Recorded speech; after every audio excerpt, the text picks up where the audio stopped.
Hello જય દશાનંદ। આજે દશેરાના પવિત્ર પર્વ નિમિત્તે આસુરી શક્તિ ઉપર વિજય થયો એ બારામાં દશેરા આપણે મનાવીએ છીએ અને સાથે સાથે જે આપણે લંકાપતિ દશાનંદ રાવણને જલાવીએ છે, લોકો જલાવે છે વગર વાકે આજે હજારો વર્ષથી બળતો આવ્યો છે કે જેનો કાંઈ વાંક નથી। આજે સીતા સુરક્ષિત મળી તો રાવણની મર્યાદા હતી ત્યારે મળી હતી। એણે તો માતાજીને સાચવી સન્માન સાથે રાખ્યા હતા। એને અશોક વાટિકામાં રાખ્યા હતા, મળવા ગયો ત્યારે એકલા ક્યારેય નથી ગયા, એની પત્ની જોડે ગયા છે, એટલે એને માન સન્માનથી એને રાખ્યા હતા। અને હકીકતમાં જય વિજય નામના બે અસુર હતા અને એને નારાયણના હાથે એનો વધ થવાનો 3 જન્મ સુધી એવો શ્રાપ હતો।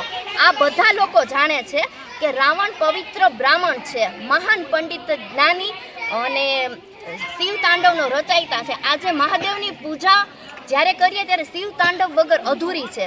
શિવ તાંડવ ગાવ તો રાવણનું રચાયતું છે અને તમે રાવણને જ તમે બાળો છો, જે નિર્દોષ રાવણ છે આટલા વર્ષો સુધી બળતો આવે। હકીકતમાં સ્ત્રીનું અપમાન તો દુર્યોધને કર્યું હતું, ભરી સભામાં દ્રૌપદીને અપમાન કર્યું હતું, વસ્ત્ર ચીરહરણ કર્યું હતું, છતાં એને ક્યાંય નથી બળતો જોતો।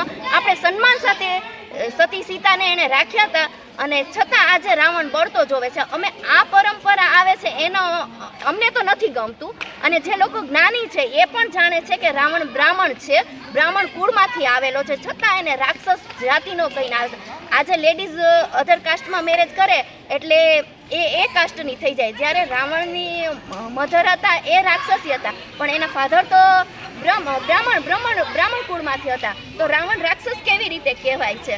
અને હકીકતમાં રાવણ ધારે એ કરી શકે એમ હતો પણ એને ઈશ્વરના હાથે મોક્ષ જોતો હતો એટલે એણે આ બધું કર્યું। અને જ્યારે રાવણ માં સીતા માં જાનકીને માં કહીને જ બોલાવતો હતો, એને મોક્ષ જોતો હતો એટલા માટે તેણે આ બધું કર્યું હતું। જ્યારે રામેશ્વર મંદિરની સ્થાપના પ્રભુના હાથે થવાની હતી તો ત્યારે એણે રાવણે ખુદ કીધું હતું પ્રભુને કે પ્રભુ મા વગર તો આ અધૂરી પૂજા છે, એટલે રાવણે ખુદે વિમાન મોકલી અને માં જાનકીને બોલાવ્યા હતા। ત્યારે જ તો ખબર બધાને હકીકતની ખબર હોવી જોઈએ કે રાવણ જે કેટલો સ્ત્રીનું સન્માન કરનાર છે અને એને આજે તમે બાળો છો એ યોગ્ય નથી। હું તો કહું કે આ પ્રથા આખી દેશમાં બંધ થઈ જવી જોઈએ। આજે અમુક જગ્યાએ રાવણના મંદિર છે એ ખૂબ જ સરસ છે, રાજસ્થાનમાં લોકો રાવણને પૂજે છે, તો હકીકત જ છે કે બ્રાહ્મણ વિદ્વાન છે અને મહાદેવનો પરમ ભક્ત છે। 10 વાર મસ્તક મહાદેવને અર્પણ કરી દશાનંદ કહેવાના છે, એના જેવો જ્ઞાની કોઈ થયો નથી ને થવાનો નથી।